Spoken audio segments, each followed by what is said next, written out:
James was enjoying his life on the island of Sodor, but he still had a lot to learn. "You're a special mixed traffic engine," said the Fat Controller. "You can pull coaches or trucks quite easily, but you must learn by your mistakes." James knew what the Fat Controller meant. He could well remember that dreadful accident on his first day. "Be careful with the coaches, James," said Edward. "They don't like being bumped." Everyone came to admire James. "I'm a really splendid engine," he thought, and suddenly let off steam. A shower of water fell on the Fat Controller's nice new top hat. Just then the guard blew his whistle, and James thought they had better go. Go on," he puffed to Edward. Don't push," replied Edward. The coaches were grumbling too. Don't go so fast. But James didn't listen.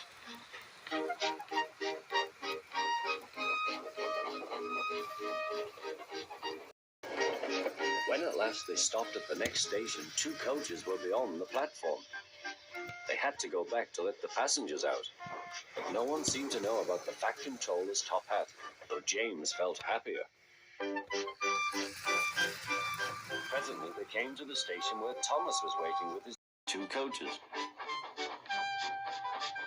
"Hello, James," said Thomas. "Feeling better?" "That's right." "Oh, that's my guard's whistle. I must go. I don't know what the Fat Controller would do without me to run this branch line." And he puffed off importantly.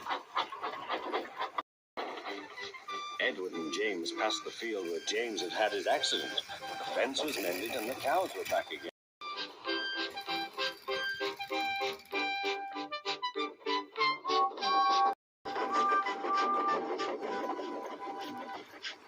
They ended their journey and rested before setting off for home. James was still wondering what the Fat Controller would have to say about his top hat.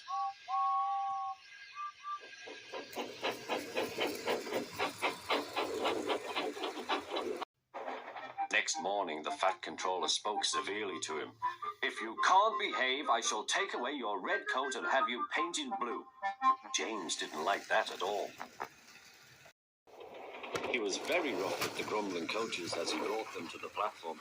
"Don't talk, come on," he called to them. "Gordon never has to fetch his own coaches," he thought to himself, "and he's only painted blue." To make James even more cross, this time no one came near him. "I'll show them," he thought. "They think Gordon is the only engine who can pull coaches."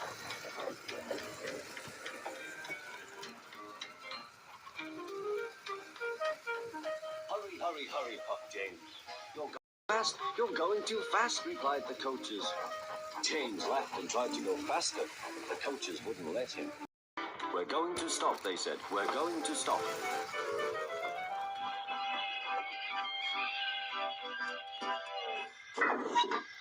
"What's the matter?" James asked his driver.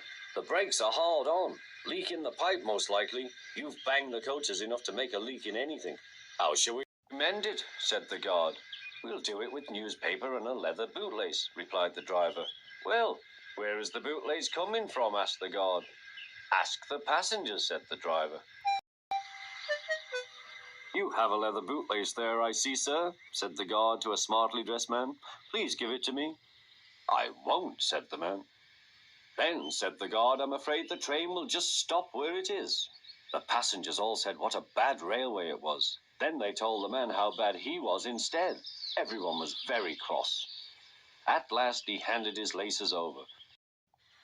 The driver tied a pad of newspaper tightly round the hole in the brake pipe, and James was able to pull the train.